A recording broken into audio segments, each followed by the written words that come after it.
अरे योगिता कितना शर्माओगे यार, तुम्हारा हाथ ही तो पकड़ा है मैंने सिर्फ। हाँ। तुम्हें तो पता है कि मुझे ये सब शादी से पहले बिल्कुल भी ठीक नहीं लगता। और वैसे भी हम पब्लिक प्लेस में हैं। तुमसे कब से कह रही हूँ कि हमें अपनी फैमिली में एक दूसरे के बारे में बता देना चाहिए। अरे बाबा, मैंने ऑलरेडी तुम्हारे बारे में अपने घर वालों को बता दिया है यार, अब तो बस तुम्हारी बारी है। तुम सच कह रहे हो? I love you Aarav. मैं आज ही अपने मम्मी पापा से बात करती हूँ। योगिता आरव एक दूसरे के साथ पिछले 2 सालों से रिलेशनशिप में थे। योगिता थोड़ी शर्मीली किस्म की लड़की थी, इसलिए आज तक उसने कभी भी आरव को ठीक से गले तक नहीं लगाया। दोनों ही एक दूसरे के बारे में अपने माता पिता से बात करते हैं और कुछ ही समय में उनकी शादी हो जाती है। आरव तेरी चॉइस तो बढ़िया है यार। अगर मैं भी तेरी जगह होता ना, तेरी जैसी जवान होता, तो बिल्कुल योगिता बहू जैसी लड़की से ही शादी करता। अरे जैसे ही क्यों, मैं तो योगिता से ही शादी कर लेता।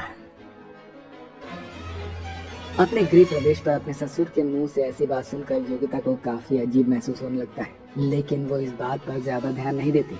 अब आरव और योगिता अपने कमरे में चले जाते हैं और एक दूसरे के साथ काफी अच्छा वक्त बिताते हैं। और आज योगिता का उसके ससुराल में पहला दिन होता है। योगिता अपने कमरे में तैयार हो रही होती है कि तभी योगिता की नंद प्रिया उसके कमरे में आती है।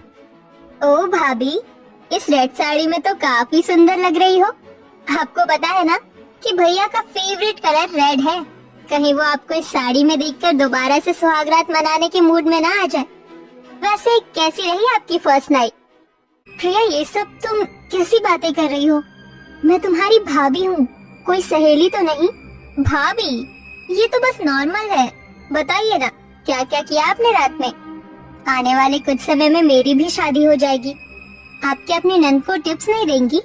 भगवान, ये कैसी ठरकी नंद मिली है मुझे।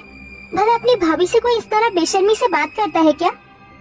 दरअसल योगिता के ससुराल वाले थोड़े आजाद ख्याल वाले होते हैं, या यूं कहें कि थोड़े ठरकी किस्म के लोग होते हैं। घर में बहू आ जाने के बावजूद भी उन लोगों में जरा भी समझ नहीं थी। बच्चे तो बच्चे, घर के बड़े भी कुछ इसी किस्म के थे।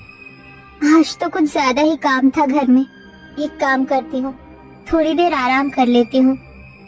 घर का सारा काम खत्म करके योगिता अपने कमरे में आराम कर रही होती है कि तभी योगिता का देवर दिनेश बिना अपनी भाभी के कमरे का दरवाजा खटखटाए उसके कमरे में आ जाता है, जिसे देखकर योगिता अचानक से हिचकिचाते हुए घबरा कर उठती है।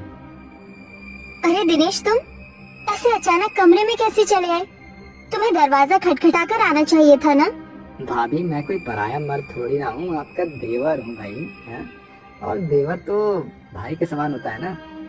वो तो मैं आपसे कहने आया था कि शाम को मेरे कुछ दोस्त आ रहे हैं, तो आप ना उनके लिए कुछ स्नैक्स वगैरह तैयार कर दीजिएगा। अपने ससुराल वालों की ऐसी हरकत योगिता को बिल्कुल भी पसंद नहीं आ रही होती है। ऐसे ही एक दिन, योगिता बहू, अब तो तुम्हारी शादी को काफी समय हो गया है, तो कब दादा दादी बना रही हो हमें?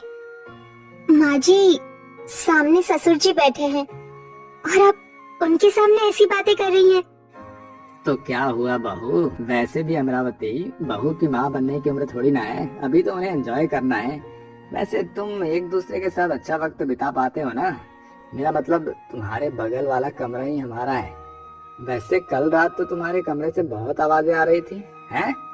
लगता है बहू बेटे में कुछ ज्यादा ही प्यार हो रहा है। अपने ससुर की ऐसी बातें सुनकर योगिता शर्म के मारे पानी पानी हो जाती है और भागते हुए अपने कमरे में चली जाती है। भगवान, ये कैसा ठरकी ससुराल मिला है मुझे। एक से एक ठरकी लोग हैं यहाँ पर। भला बहू से कोई ऐसी बात करता है? कहाँ फंस गई मैं इन लोगों के बीच में। आरव बिजनेस के सिलसिले में घर के बाहर ही रहता था, जिसके चलते योगिता आरव को इन चीजों के बारे में बता नहीं पाती थी। अरे योगिता बहू, कितनी बार कहा है तुझे कि ये सर पर घूंघट लेकर मत घुमा कर। हम मॉडर्न लोग हैं और हमारे यहाँ घूंघट वाली प्रथा नहीं है। हाँ हाँ, होगी भी क्यों। मॉडर्न के साथ साथ ये लोग ठरकी भी जो हैं। माँ जी, वो मुझे घूंघट में ही सही लगता है। बिना घूंघट के मुझे काफी अजीब लगेगा। एक बार तू ये घूंघट हटा कर तो देख, बहुत सुंदर लगेगा। अमरावती अपनी बेटी प्रिया के साथ योगिता को जबरदस्ती कमरे में ले जाती है और उसे साड़ी के बजाय एक वन पीस पहना देती है। वाह भाभी, आप कितनी हॉट लग रही हो। माँ जी, प्रिया, मुझे